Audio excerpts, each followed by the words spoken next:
नमस्कार, मैं अंकित स्वागत करता हूँ आप सभी का हमारे चैनल टीचर एजुकेशन में। आज के इस क्लास में हम लोग पढ़ेंगे मध्य पाषाण काल। पिछली क्लास में हमने पाषाण काल को पढ़ा था, जिसे मुख्यतः 3 भागों में विभाजित किया गया है। पहला एक बार हम जान लेते हैं, पूरा पाषाण काल। दूसरा जो है आपका वह मध्य पाषाण काल। तीसरा जो आपका आता है वह नव पाषाण काल। पूरा पाषाण काल को पिछली क्लास में हमने विस्तार से पढ़ा था, समझा था। आज के इस क्लास में हम मध्य पाषाण काल को पढ़ेंगे कि मध्य पाषाण काल में जो मानव निवास करते थे, किस प्रकार से उनका निवास स्थान था, किस प्रकार के हथियार या औजारों का प्रयोग करते थे, उनकी प्रमुख विशेषताएं मध्य पाषाण काल में क्या थी, उस तथ्यों पर हम बात करेंगे जो आपके एग्जाम के दृष्टि से महत्वपूर्ण है।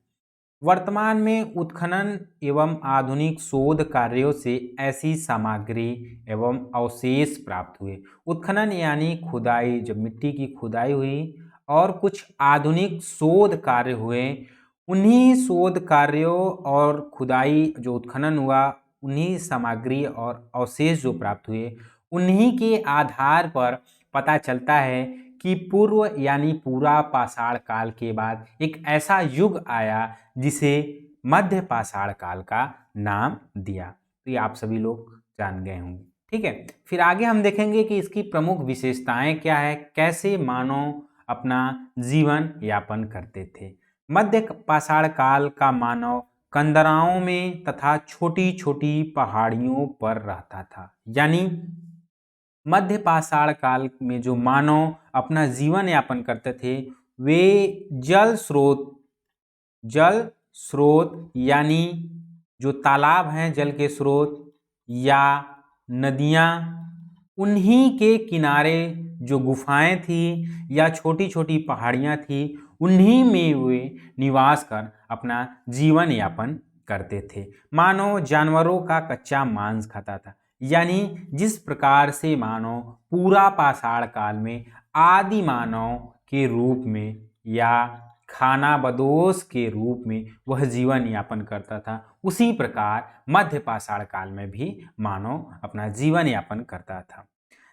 जो कि खाद्य सामग्री के लिए जानवरों का कच्चा मांस या जंगल से प्राप्त जो प्रकृति चीज़ें थी, चाहे कंदमूल हो, फल हो, उन्हीं को खाकर वह अपना भरण पोषण करता था। खाद्य संग्रह जैसा कि एक शब्द है, उसके बारे में आप सभी लोगों को हम बता देते हैं कि खाद्य संग्रह क्या है। खाद्य संग्रह यानी जो मानव मध्य पाषाण काल में निवास करते थे, अपने खाने के लिए जो चीजें संग्रहित करते थे, वह खाद्य संग्रह के अंतर्गत आता था, ठीक है। मध्य पाषाण काल के मानव को कृषि और पशुपालन का ज्ञान नहीं था। वे इन सभी चीज़ों से अपरिचित थे। उनका विकास पूरी तरीके से नहीं हुआ था। अस्त्र शस्त्र किस प्रकार से थे, यानी उनके हथियार औजार किस विशेष पत्थरों से बनाए गए थे, उस पत्थरों से बनाए गए उपकरण के नाम क्या थे, उन नामों को हम देख लेते हैं जो एग्जाम की दृष्टि से महत्वपूर्ण है, ठीक है। सबसे पहले हम देख लेते हैं वो पत्थर कौन कौन से थे। जो पत्थर थे, जेस्पर, फ्लिप, चर्ट, कलसेडानी नामक विशेष पत्थरों से निर्मित यह औजार थे। उन औजारों का नाम क्या था, देख लेते हैं। Blade, pointer, scraper, triangle, crescent नामक पत्थर के उपकरण प्राप्त हुए। इसमें तो मध्य पाषाण काल में। मध्य पाषाण काल के जो औजार थे वह माइक्रोलिथिक यानी जिसे हिंदी में कहते हैं सूक्ष्म आकृति के औजार। सूक्ष्म आकृति के औजार, जैसा कि आप लोग स्क्रीन पर देख रहे हैं, यहाँ दिया हुआ है। जो मध्य पाषाण कालीन औजार थे वह सूक्ष्म आकृति यानी छोटे आकार के थे, जिसमें लकड़ी के हैंडल लगी रहती थी। इस प्रकार के हथियार मध्य पाषाण काल में पाए जाते थे। पूरा पाषाण काल में किस प्रकार के हथियार थे, बड़े बड़े हथियार थे, बेडौल थे, भद्दे तरीके के थे। के थे पूरा पाषाण काल में। ठीक है, आगे हम देख लेते हैं अगला जो है अंत्येष्टि संस्कार, यानी मध्य पाषाण काल की मुख्य विशेषता या प्रमुख विशेषता जो थी वह अंत्येष्टि संस्कार यानी अंतिम संस्कार। मानव का जो कह सकते हैं वर्तमान में जो संस्कार है 16 संस्कार में एक अंतिम संस्कार भी माना जाता है, जिसे अंत्येष्टि संस्कार कहते हैं, या मृत्यु हो जाने पर जो संस्कार किया जाता है वही अंत्येष्टि संस्कार है। पुरातत्ववेत्ता, यानी आप लोग ध्यान देंगे, जो पुरातत्ववेत्ता थे, जो वैज्ञानिक थे, उनके अनुसार जो है पता चलता है कि उत्खनन से प्राप्त जो अस्थि पंजर है उसके शीर्ष पर पत्थर के हथियार प्राप्त हुए, उनसे पता चलता है कि मध्य पाषाण काल में मानव ने मृतकों को दफनाना शुरू कर दिया था, उनका अंतिम संस्कार अंत्येष्टि करना प्रारंभ कर दिया था। ये सभी प्रमुख विशेषताएं मध्य पाषाण काल के थी। आगे अब हम चलेंगे, तीसरा देखेंगे, यानी जैसा कि स्क्रीन पर आप लोग देख रहे हैं नव पाषाण काल, जिसे उत्तर पाषाण काल के नाम से भी जाना जाता है। तो आप लोग इसे ध्यान रखेंगे, आपके एग्जाम में उत्तर पाषाण काल पूछ दे तब भी वही नव पाषाण काल यानी उत्तर पाषाण काल। नव पाषाण काल का प्रारंभ जो होता है मध्य पाषाण काल के बाद ही नव पाषाण काल का प्रारंभ होता है। अब नव पाषाण काल का जब प्रारंभ होता है तो उस समय जो मानव थे उनकी सभ्यता के विकास में तीव्रता यानी गति आई, वो विकास की ओर बढ़े। तब वे जो है औजारों की उन्नति हुई, उनके कृषि का आरंभ किए, पशुपालन करना प्रारंभ किए, मिट्टी के बर्तन बनाना प्रारंभ किए, वस्त्रों का निर्माण किए और गृह का निर्माण करना शुरू कर दिए। तो ये सभी नव पाषाण काल की मानव जीवन की प्रमुख विशेषताएं हैं।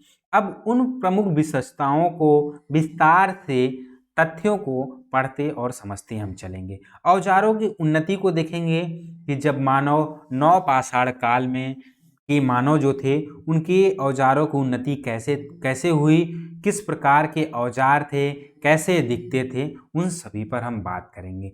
उत्खनन में अनेक स्थानों से, यानी जब पुरातत्ववेत्ताओं के द्वारा उत्खनन हुआ, मिट्टी की खुदाई हुई, तब उन्हें कुल्हाड़ी, polisher, hammer, stone fabricator, silk stone नामक आदि हथियार प्राप्त हुए। ये हथियार थे ये चमकदार थे, देखने में पालिशदार भी थे। पहले के हथियार की अपेक्षा यह सुव्यवस्थित, यानी नव पाषाण काल के पहले जो मध्य पाषाण काल था, पूरा पाषाण काल था, उन काल के अलावा उन काल की अपेक्षा जो नव पाषाण काल के औजार प्राप्त हुए वे नुकीले थे, तीखे थे और देखने में सुंदर भी थे, सुव्यवस्थित ढंग से थे। उन हथियारों पर जो मुठियाँ लगी थी वह हड्डी और लकड़ी की मुठिए लगे थे। इस काल की प्रमुख विशेषताएं क्या है, काफ़ी महत्वपूर्ण लाइन है, इसे नोट भी कर लेंगे, याद भी रखेंगे कि नव पाषाण काल में मानव ने पहिए का आविष्कार किया। यह इस काल की प्रमुख विशेषताएं हैं। पहिए एवं हंसिया दोनों का आविष्कार मानव नव पाषाण काल में किया। जब मानव पहिए का आविष्कार किया तब जाके मानव जीवन की सभ्यता में नव पाषाण काल में जो है विकास हुआ, विस्तार हुआ, उनको एक जगह से दूसरे जगह जाने में सुविधा हो गई, सुगमता हो गई। ठीक है, आगे हम चलते हैं, देख लेते हैं कृषि का आरंभ, यानी ये भी काफ़ी महत्वपूर्ण है, आपके एग्जाम में पूछा जाएगा कि नव पाषाण काल यानी कृषि का आरंभ या मनुष्य या मानव खेती करना किस काल में प्रारंभ किया, तो नव पाषाण काल में प्रारंभ किया। इस काल की महत्वपूर्ण विशेषता कृषि का आरंभ है। जब मानव नव पाषाण काल से पहले अपना जीवन यापन पेट भरने के लिए जानवरों का शिकार करता था, जंगलों से प्राप्त फल कंदमूल आदि को खाता था। उसके बाद जब मानव में मस्तिष्क का विकास हुआ, सोचने समझने की क्षमता हुई, तब वे कृषि करना आरंभ कर दिए। विल दुरा का कहना है या उनका विचार है कि नवपाषाण काल में शिकार के स्थान पर कृषि एक दृष्टि से मानव की इतिहास की क्रांति है। यानी जहां मानव अपने पेट को भरने के लिए जानवरों का शिकार करता था, आखेट करता था, उसके बाद खाद्य सामग्री इकट्ठा करता था, वहीं नवपाषाण काल में मानव कृषि करके अपने जीवन यापन करना प्रारंभ कर दिए। अब हम देखेंगे कि मानव जो खेती करना प्रारंभ किया था उसमें सबसे पहले गेहूं और जौ की खेती प्रारंभ किया था। ये काफ़ी महत्वपूर्ण है, एग्जाम में पूछा जाएगा कि मानव ने जब कृषि का आरंभ किया तो सबसे पहले कौन सी फसल का आरंभ किया बोना, तो गेहूं और जौ। उसके बाद बाजरा, मक्का, फल, साग, कपास आदि का उत्पादन होता रहा।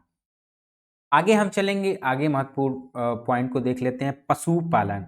यानी नवपाषाण काल में जब मानव ने कृषि का आरंभ किया तब उन्हें लगा कि कृषि को सुरक्षित या कृषि के सुरक्षा के लिए पशुओं के जो आखेटक यानी पशुओं के शिकार करने के बजाय हमें उनका पालन करना चाहिए ताकि हमारी कृषि जो है वह सुरक्षित रह सके।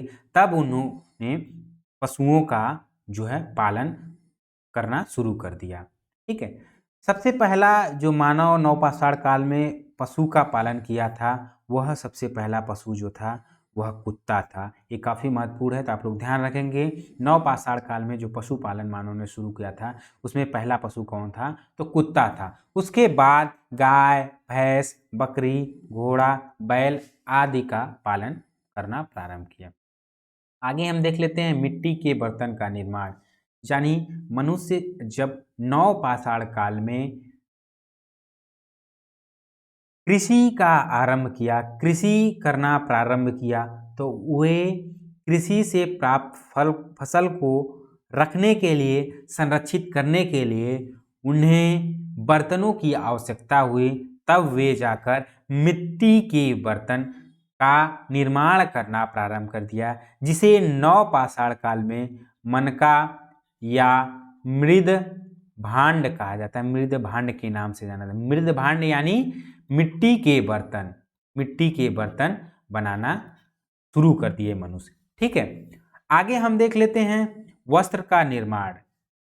मिट्टी के बर्तन बनाने के बाद उन्हें नवपाषाण काल के मानव पौधों के रेशे एवं धागों को काट कर वह वस्त्रों का निर्माण बनाना या बुनकर वस्त्रों को बनाने लगे।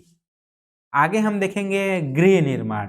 गृह निर्माण यानी नवपाषाण काल के जो मानव थे जब उनकी सभ्यता में विकास हुई, कृषि करना प्रारंभ कर दिए, तब उन्हें लगा कि कृषि को सुरक्षित रखने के लिए हमें एक हमें घर बनाना चाहिए जहां हम रहकर खेती कर सके, पशु का पालन कर सके, आदि चीज़ें कर सके। तब वे अस्थायी रूप से गृह का निर्माण किए। किस काल में, तो नवपाषाण काल में मनुष्य जो है लट्ठे, घास फूस, मिट्टी की सहायता से घर का निर्माण, झोपड़ी बनाकर वह रहने लगे। यह कह सकते हैं यहीं से मनुष्य की वास्तविक रूप से परिवार की इकाई का जन्म मिला। तो हम लोग देखें कि मध्य पाषाण काल और नवपाषाण काल की प्रमुख विशेषताएं क्या है, किस प्रकार से मानव अपना जीवन यापन करते थे, नवपाषाण काल की प्रमुख विशेषताएं क्या थी, कृषि का आरंभ, पशुपालन जो है, अस्थायी रूप से गृह का निर्माण, ये सभी चीज़ों पर, ये सभी तथ्यों पर हमने जो है विचार किया, पढ़ा, जो परीक्षा की दृष्टि से महत्वपूर्ण है। तो आज के लिए इतना ही, फिर मिलते हैं अगली क्लास में अगले नए टॉपिक को लेकर। तब तक के लिए नमस्कार।